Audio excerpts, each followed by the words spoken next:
Hi friends, welcome back to our channel Anand Mamata vlogs. అందరు ఇలా ఉన్నారు, బాగున్నారా? మేమైతే చాలా బాగున్నాం. మీరు కూడా బాగుండాలని మనస్ఫూర్తిగా కోరుకుంటున్నా. మేమైతే నిన్న సండే కదా, సండే కాబట్టి మేము ఏదైనా స్పెషల్గా చేసుకోవాలనుకున్నాము. అనుకుంటే ఇక చాలా డేస్ అయింది బిర్యానీ తినక. బయటికి వెళ్ళి తినడం ఎందుకని ఇంట్లోనే చేద్దాం అనుకొని నేను మాత్రం ఇద్దరం కలిసి బిర్యానీ చేయాలనుకున్నాము. ఇక ఆయన పొద్దున్నే బయటికి వెళ్ళి చికెన్ తీసుకొని kilo chicken, kilo basmati rice, ఇంకా కావాల్సిన నిమ్మకాయలు, పెరుగు, ఇవన్నీ ఐటమ్స్ అన్నీ తీసుకుని అయితే ఇంటికి వచ్చారు. ఇంటికి వచ్చినాక అయితే మా ఎప్పుడైనా మా హస్బెండే బిర్యానీ చేస్తారనమాట. ఆయనే మంచిగా చేస్తారు. నాకైతే అంత పర్ఫెక్ట్ చేయనికి రాదు. అందుకని ఆయన బిర్యానీ కోసము చికెన్ కడిగేసి ఒక పెద్ద గిన్నె తీసుకొని అందులో చికెన్ వేసి అన్ని మసాలాలు, పసుపు, అల్లం, కారం, ఉప్పు, గరం మసాలా, పెరుగు, నిమ్మకాయలు, పుదీనా, కొత్తిమీర అన్నీ వేసి మంచిగా దాన్ని అయితే మంచిగా కలిపిండు. ముక్కకు మంచిగా మసాలా పట్టేలాగా మంచిగా కలిపి ఒక టూ అవర్స్ 1 అవర్ ఇట్లా మంచిగా నానాలి కదా. నానడానికి మొత్తం పక్కకు పెట్టేసిండు. పక్కకు పెట్టేసినాక నేనైతే ఇక మళ్ళీ స్టవ్ ముట్టించి దాని గిన్నె పెట్టి బాస్మతి రైస్ మంచిగా నీట్గా కడుక్కొని వాటర్ పోసి వాటికి మసాలా కొంచెం ఆయిల్ వేసి అవి కొంచెం మరిగినాక మళ్ళీ దాంట్లో బియ్యం వేసి అయితే ఒక 70% రైస్ ఉడికేలాగా పెడతాము. ఒక 70% రైస్ ఉడికినాక ఇక కొద్దిసేపు ఈ నానబెట్టుకున్న చికెన్ ఉంది కదా, కొంచెం సేపు మంచిగా నానాలి కాబట్టి నానబెట్టుకున్న చికెన్ ఉంది, దాన్ని తీసుకెళ్ళి స్టవ్ మీద పెట్టాలి. ఒక 1/2 అవర్ చిన్న మంట మీద కొంచెం ఉడికియాలి. ఉడికించినాక 70% ఉడికిన రైస్ ఉంది కదా, అది తీసుకెళ్ళి బిర్యానీలో వేసి కలిపి మంచిగా మేము లేయర్ ఏమి వేయము, డైరెక్ట్ పైన అన్ని బియ్యం 70% ఉడికిన రైస్ వేసేస్తాము. వేసేసి కొంచెం కొత్తిమీర వేసుకొని ఇక మంచిగా దానిపైన బరువు గిన్నె పెట్టాలి. అంటే దాని బిర్యానీ ఎందుకంటే దాని దమ్ అనేది బయటికి పోకుండా ఉంటున్నాయి కదా, బిర్యానీ రెడీ అవుతుంది. అందుకని అందులో నుంచి గాలి బయటికి పోకుండా ఒక చిన్న బిందెలో వాటర్ వేసి దానిపైన అయితే బరువుగా అయితే పెట్టినాము. ఒక 30 మినిట్స్ అయితే కంపల్సరీ ఉంచాలి చిన్న మంట పైన. అప్పుడు ఏమవుతుంది అంటే మాడిపోకుండా మంచిగా బిర్యానీ రెడీ అయిపోతుంది అనమాట. ఇక అందుకని ఒక 1/2 అవర్ అయితే పెట్టినాము.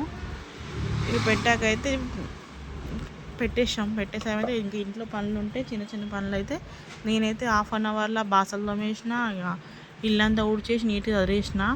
సండే అయినా కూడా ఇంట్లో అయితే పని వేయాల్సింది, అసలు పని తప్పదు. ఎన్ని పనులు ఉంటాయి, సండే కూడా ఖాళీ లేకుండా పనులు ఉంటాయి. ఇంట్లో పనులు చేసుకోవాలి, పిల్లల్ని చూసుకోవాలి, వంట చేయాలి, బాసలు తోమాలి, బట్టలు ఉతకాలి, పిల్లలకు స్నానం చేయాలి, రెడీ చేయాలి. మా బాబుకి అయితే ఎగ్జామ్స్ ఉన్నాయి. ఇక ఎగ్జామ్స్ ఉన్నాయని తనకి రీడింగ్ చేయాలి, హోంవర్క్ చేయాలి, మా పాపకు హోంవర్క్ చేయాలి. అమ్మో, ఈ పిల్లలకు హోంవర్క్ చేయాలంటే మాత్రం నాతో అస్సలు కాదమ్మా. నాకైతే ఏడుపు వస్తుంది వాళ్ళకి హోంవర్క్ అంటే. చెప్పిన మాట వినరు, చదువుమంటే చదవరు, అల్లరి చేస్తారు. మళ్ళీ ఇంకా కొట్టకముందే ఏడుస్తారు మా పిల్లలు అయితే. వాళ్ళకి హోంవర్క్ చేయించినాక ఇక మా బాబు అయితే ట్యూషన్కి వెళ్తాడు ఈవినింగ్ టైంలో. ఇక నేను ట్యూషన్ కంప్లీట్ చేస్తాను. నేను కూడా మాకు షాప్ ఉంది, నేనైతే ఇక షాప్లో వెళ్ళి అయితే కాసేపు ఒక 2 అవర్స్ 1 అవర్ కూర్చుంటా. పని ఉంటేనే ఉంటా, ఏం పని లేకపోతే కొంచెం సేపు కూర్చొని ఇక మా హస్బెండ్ అంటే ఇంటికి వెళ్ళమని చెప్తాడు. ఇక ఏం పని లేకపోతే, పని ఉంటేనే ఉండమంటారు, పని లేకపోతే ఏం వద్దు ఇంటికి వెళ్ళి పాపని చూసుకొని చెప్తారు. మేమైతే ఇద్దరము, నాకంటే ఎక్కువైతే మా హస్బెండే చాలా కష్టపడతాడు. అసలు నేనంత ఏం కష్టపడను కానీ ఆయననే చాలా కష్టపడతాడు. ఇంట్లో హెల్ప్ చేస్తాడు నాకు, మళ్ళీ ఒక్కడే పని చేసుకుంటాడు బయట మా కోసం. చాలా కష్టపడతాడు. మేమైతే అసలు చాలా డేస్ అయింది బిర్యానీ తినక. మేము అంతకుముందు అయితే ఎప్పుడో ఒకసారి బయటికి వెళ్ళి బిర్యానీ తిని వస్తుండే. అలాంటిది ఈ మధ్య అసలు బయటికి వెళ్ళడం కూడా వీలవ్వట్లేదు, బిర్యానీ తిని కూడా వెళ్ళాను. నాకు మా పిల్లలకైతే మా హస్బెండ్కి అయితే బిర్యానీ అంటే చాలా ఇష్టం.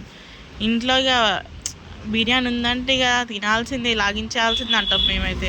ఫస్ట్ అయితే రెడీగా ఉంటాం బిర్యానీ తిండికైతే. ఆ మధ్య అయితే చాలాసార్లు చేసుకున్నాం ఇంట్లో సండే కానీ ఈ మధ్య అసలు చేసుకోవాలి, అంత బిజీ ఉంది లైఫ్. చాలా పనుల వల్ల బిజీలో పడి వండుకోవాలి, చేసుకోవాలి, తినే అంత ఇదైతే ఉండదు మాకు. నిన్నైతే మాకే అనిపించింది బిర్యానీ తినక చాలా డేస్ అయింది కదా, బిర్యానీ చేసుకోవాలని. బిర్యానీ అంటే ఇష్టం లేని వాళ్ళు ఎవరు ఉంటారు చెప్పండి? మీకు కూడా ఇష్టమేనా? మాకైతే చాలా ఇష్టం అండి. మేమైతే బిర్యానీ అంటే కంపల్సరీ మాకు ఆనియన్ లేకుండా ఎవరైనా బిర్యానీ తింటారా? మేమైతే అస్సలు తినాం. కంపల్సరీ బిర్యానీ ఉందంటే ఉల్లిగడ్డ, నిమ్మకాయ ఖచ్చితంగా ఉండాల్సిందే. మేమైతే ఉల్లిగడ్డ లేని బిర్యానీ తినాం. చాలా టేస్టీ ఉంటుంది బిర్యానీ ఉల్లిగడ్డ. మా బాబుకి అయితే కంపల్సరీ చికెన్ బిర్యానీ ఉందంటే లెగ్ పీస్ ఉండాల్సిందే అస్సలు. బాబుకి వాళ్ళ కోసం అయితే 2 లెగ్ పీస్లు అయితే కొట్టిపించినాము. వాళ్ళకి చెరొక లెగ్ పీస్ వేసినాం. మేమిద్దరం 2 ముక్కలు వేసుకొని తిన్నాము. లెగ్ పీస్ అంటే ఎందుకు పిల్లలకి చాలా